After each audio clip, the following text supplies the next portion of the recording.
যে স্ত্রী স্বামীর নাম ধরে ডাকতে পারে, বলে বোঝা যাচ্ছে আল্লাহ নবী আয়েশাকে নাম ধরে আদেশ করতেন। স্বামীর নাম ধরে ডাকতে পারে না, ইব্রাহিম আলাইহিস সালামের নাম ধরে ডাকা চলে, আর আপনার নাম ধরে আপনার স্ত্রী ডাকতে পারে না। আপনি ইব্রাহিম ওই জায়গাতে তার পিতার নাম ধরে ডেকেছেন, মানুষ তার স্ত্রীর নাম ধরে ডাকবে, এটাই ভালো। রাসূল সাল্লাল্লাহু আলাইহি সাল্লাম মাঝে মধ্যে স্ত্রীর নাম ধরে ডেকে বলতেন কাজে, যেমন এখানে আল্লাহ নবী বলেন আয়েশা ছুরিটা ধারালো করে নিয়ে আসা। যেমন অন্য জায়গাতে আল্লাহ রসুল বলেছেন আয়েশা হালুম মিল আয়েশা না বিলিল খুমরাতে মিলাল মসজিদ, মসজিদ থেকে আমাকে চাটাইটা দাও। তাহলে বোঝা যাচ্ছে আল্লাহ নবী আয়েশাকে নাম ধরে আদেশ করতেন।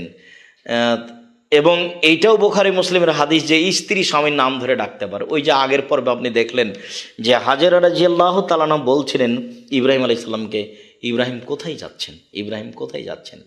পৃথিবীর দ্বিতীয় মহামানব ইব্রাহিম আলাইহিস সালাম, তার নাম ধরে যদি মানুষ ডাকতে পারে, তাহলে কি আজ মানুষ তার স্বামীর নাম ধরে ডাকতে পারে না? ইব্রাহিম আলাইহিস সালামের নাম ধরে ডাকা চলে, আর আপনার নাম ধরে আপনার স্ত্রী ডাকতে পারে না, আপনি ইব্রাহিম আলাইহিস সালাম চেয়ে সম্মানী হয়ে গেলেন।